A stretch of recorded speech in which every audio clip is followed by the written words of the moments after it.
ചോദിക്കുക, എന്താണ് ചോദിക്കുക? പാട്ടിനെ കുറിച്ച് എന്താണ് ഇപ്പൊ പുതിയ പാട്ടിറങ്ങി മോണോലോവയെ കുറിച്ച്? ഞാൻ എന്റെ കാമുകിക്ക് വേണ്ടി, ഞാൻ പ്രേമത്തിലാണല്ലോ, അപ്പൊ എനിക്ക് ഇപ്പോഴാണ് പ്രേമൊക്കെ ഉണ്ടാവുന്നത്. അപ്പൊ ഞാൻ എന്റെ കാമുകിക്ക് വേണ്ടി എഴുതിയൊരു പാട്ടാണ്. അത്ര തന്നെ. എന്റെ കാമുകിനെ മോണോലോവ പോലെയുള്ള ഒരു അഗ്നിപർവ്വതമായിട്ട് എഴുതിയേക്കണാണ് അത് പാട്ട്. അത്ര തന്നെ. ഞാൻ എന്റെ കാമുകിക്ക് കൊടുക്കുന്ന ഒരു ഗിഫ്റ്റ് മാത്രമാണ് അത്. അതാണ് മോണോലോവ. പിന്നെ വിപ്ലവ പാട്ടുകൾ ഇനിയും വരും, പ്രേമ പാട്ടുകളും ഉണ്ടാവാനുള്ള. എല്ലാരും പാട്ട് കേൾക്കുക. ഇന്നലെ പറഞ്ഞിരുന്നല്ലോ ലഹരി ഉപയോഗം തെറ്റാണെന്നുള്ളത്. അപ്പൊ അത് തിരുത്താൻ തീരുമാനിച്ചിട്ടുണ്ടോ? ഞാൻ മദ്യപിക്കുകയും പുകവലിക്കുകയും ഒക്കെ ചെയ്യുന്ന ആളാണ്. ഞാൻ ഇവിടെ ഗവൺമെന്റ് വെക്കുന്ന മദ്യമാണ് ഞാൻ വാങ്ങിക്കുടിക്കുന്നതും പുകവലിക്കുന്നതും ഒക്കെ. അപ്പൊ പിന്നെ ഇത് ഞാൻ അതുകൊണ്ടൊരു മോശപ്പെട്ട മനുഷ്യനാണോ എന്ന് എനിക്ക് അറിയാൻ പാടില്ല. ആ സാധനം ഞാൻ കള്ളുകുടിക്കുകയും വലിക്കുകയൊക്കെ ചെയ്യുന്ന കാരണം എന്നെ കാണുന്ന കൊച്ചുമക്കളൊക്കെ ഇൻഫ്ലുവൻസ്ഡ് ആവുന്നുണ്ട്. അപ്പൊ എനിക്ക് ഒരു ഇതുള്ളത് ഈ മക്കൾ ഇൻഫ്ലുവൻസ് ആവുന്ന കാര്യം മാത്രമാണ്. അപ്പൊ അതിനെയാണ് ഞാൻ ഇന്നലെ പറഞ്ഞത്, എന്നെ കണ്ട് ആ കാര്യത്തിൽ എന്നെ കണ്ട് ഇൻഫ്ലുവൻസ് ആവരുത്. അത്ര തന്നെ എനിക്ക് പറയാനുള്ളൂ. സന്ദേശം നൽകാൻ സമൂഹത്തിന് ഞാൻ പറഞ്ഞല്ലോ, ഇത് ബാഡ് ഇൻഫ്ലുവൻസ് ആണ്. എന്നെ കണ്ട് ഇതാരും പഠിക്കരുത്. ഞാൻ പരമാവധി ശ്രമിക്കും എന്നെ തിരുത്താൻ. കള്ളുകൂടിയും പുകവലിയൊക്കെ നിർത്താൻ ഞാൻ ശ്രമിക്കട്ടെ.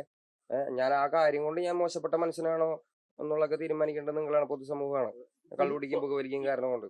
അപ്പൊ നിങ്ങൾ ദയവ് ചെയ്ത് എന്റെ കൊച്ചുമക്കളെ, ഞാൻ പുകവലിക്കും കള്ളുകുടിക്കും ചെയ്യുന്നതുകൊണ്ട് നിങ്ങൾ അത് ഇൻഫ്ലുവൻസ് ആവാതിരിക്കുക.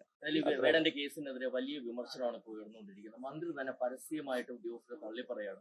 അപ്പൊ ഈ ഘട്ടത്തില് എങ്ങനെയാണ് രണ്ട് നീതി എന്ന തരത്തിൽ വേടന്റെ പാട്ടുകൾ പറയുന്ന കാര്യങ്ങൾ? ഇരട്ട നീതി എന്ന് പറയുന്ന സാധനം ഇന്ത്യയുടെ കണ്ടീഷൻ ചെയ്യപ്പെട്ട സമൂഹത്തില് 10,000-2000 വർഷങ്ങളായിട്ട് നിലനിൽക്കുന്ന ഒരു കാര്യമാണ്. അതിനെ കുറിച്ച് പുതിയതായിട്ട് വേടനൊന്നും പറയാനൊന്നുമില്ല. ഇരട്ടനീതി നിങ്ങൾക്ക് എല്ലാവർക്കും മനസ്സിലാവുന്നുണ്ടല്ലോ. അത് ചോറക്കത്തിനുള്ള ആൾക്കാരല്ലേ. അപ്പൊ നിങ്ങൾക്ക് എല്ലാവർക്കും മനസ്സിലാവും. അത് അതിനെക്കുറിച്ച് വേറെ അധികം ഒന്നും പറയാനില്ല. മന്ത്രിയുടെ അഭിപ്രായത്തെ കുറിച്ച് അഭിപ്രായം പറയാൻ ഞാൻ ഒരാളല്ല. ഞാനൊരു കലാകാരനാണ്. ഞാൻ എന്റെ കല ചെയ്യുന്നു, ആ കല നിങ്ങൾ കേൾക്കുന്നു. അത്രയാണ്. മറ്റു പല കേസുകളും പക്ഷെ നോക്കുമ്പോൾ ഒരു വേദന ഉണ്ടായിട്ടുണ്ട്. ഈ കേസിലെ നടപടികളിൽ വേദന ഉണ്ടായിട്ടുണ്ട്. നിങ്ങൾക്ക് വേദനിച്ചു എന്നെ അറസ്റ്റ് ചെയ്തപ്പോ? അത്രേ ഉള്ളൂ. ശക്തമായ വാക്കുകളിൽ ഇനിയും പാട്ടുകൾ വരും. എന്റെ ജോലിയാണല്ലോ മാഷേ അത്, പാട്ട് എഴുതുക. ഞാൻ വേടൻ എന്ന് പറയുന്ന ഒരു വ്യക്തി ഒരു പൊതു സ്വത്താണ്. വേടൻ ഒരു കലാകാരൻ പൊതു സ്വത്താണ്. ഒരു കലാകാരൻ രാഷ്ട്രീയത്തെ കുറിച്ചും അവന്റെ ചുറ്റുപറ്റും നടക്കുന്ന കാര്യങ്ങളെ കുറിച്ച് സംസാരിക്കേണ്ട ആള് തന്നെയാണ്. അതെന്റെ ജോലിയാണ്. അത് ഞാൻ മര്യാദയ്ക്ക് ചെയ്യുന്നുണ്ട്. എനിക്ക് നല്ല ഉറക്കം വരുന്നുണ്ട് രാത്രി അത് ചെയ്യുന്ന കാരണം. അപ്പൊ മാഷേ അതെന്റെ ജോലിയാണ്. എഴുതി പാടുക എന്ന് പറയുന്നത് എന്റെ ജോലിയാണ്. എന്റെ ജനങ്ങൾക്ക് വേണ്ടി സംസാരിക്കുക എന്ന് പറയുന്നത് എന്റെ ജോലിയാണ്. ആ ജോലി ഞാൻ വൃത്തിയിൽ ചെയ്തിരിക്കും മരിക്കുന്നത് വരെ.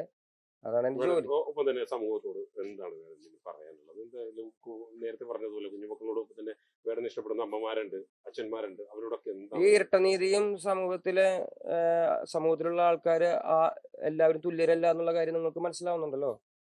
ആ മനസ്സിലാക്കല് ഉണ്ടായിരിക്കട്ടെ എപ്പോഴും. നമ്മൾ ആരും തുല്യരല്ല. ഇത് ഭയങ്കര വിവേചനപൂർണമായിട്ടുള്ള ഒരു സമൂഹമാണ് നമ്മുടെ. അപ്പോ ആ വിവേചനങ്ങളൊക്കെ ഉള്ള ഒരു സ്ഥലമാണ്. നമ്മൾ ആരും ഒന്നല്ല എന്നുള്ളൊരു സാധനമാണ് ഇവിടെ ഉള്ളത്. നമ്മളെ എല്ലാവരും ലൈക്ക്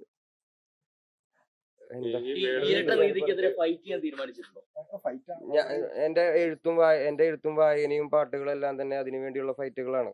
അപ്പൊ അതിനെ കുറിച്ച് ഞാൻ അധികം ഒന്നും മിണ്ടേണ്ട ആവശ്യമില്ല.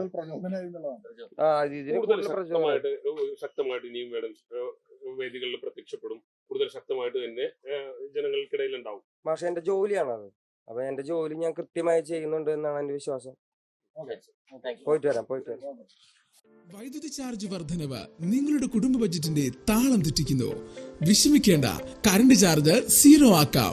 കേന്ദ്ര ഗവൺമെന്റ് സബ്സിഡിയോട് കൂടി സോളാർ പാനലുകൾ സ്ഥാപിക്കാം. ടീം സോളാർ ടെക്നോളജീസ് അമ്പലപ്പുഴ ഒരു ISO അംഗീകൃത സ്ഥാപനം. പ്രമുഖ ബ്രാൻഡഡ് കമ്പനികളുടെ സോളാർ പാനലുകളായ TOPCon, REC, premier, Adani, Vikram, Waaree തുടങ്ങിയ പാനലുകൾക്ക് 25 മുതൽ 30 വർഷം വരെ ഗ്യാരണ്ടി. 20 വർഷത്തെ സേവന പാരമ്പര്യം. വിദഗ്ധരായ ടെക്നീഷ്യന്മാരുടെ 24 മണിക്കൂർ സർവീസ്. ഉന്നത ഗുണനിലവാരമുള്ള മെറ്റീരിയലുകൾ, 5 വർഷത്തെ സൗജന്യ സർവീസ് എന്നിവ ഞങ്ങളുടെ മാത്രം പ്രത്യേകത. രാജ്യത്തിന്റെ ഊർജോൽപാദനത്തിൽ നിങ്ങൾക്കും പങ്കാളിയാകാം. കേന്ദ്ര ഗവൺമെന്റിന്റെ സബ്സിഡിയോടെ സോളാർ പാനലുകൾ സ്ഥാപിക്കൂ. വൈദ്യുതി ബിൽ പൂജ്യമാക്കുന്നതിനോടൊപ്പം അധിക വൈദ്യുതി KSEBക്ക് നൽകി പണം സമ്പാദിക്കൂ. Team solars and technologies Ambalappuzha. Phone 04772271995984600592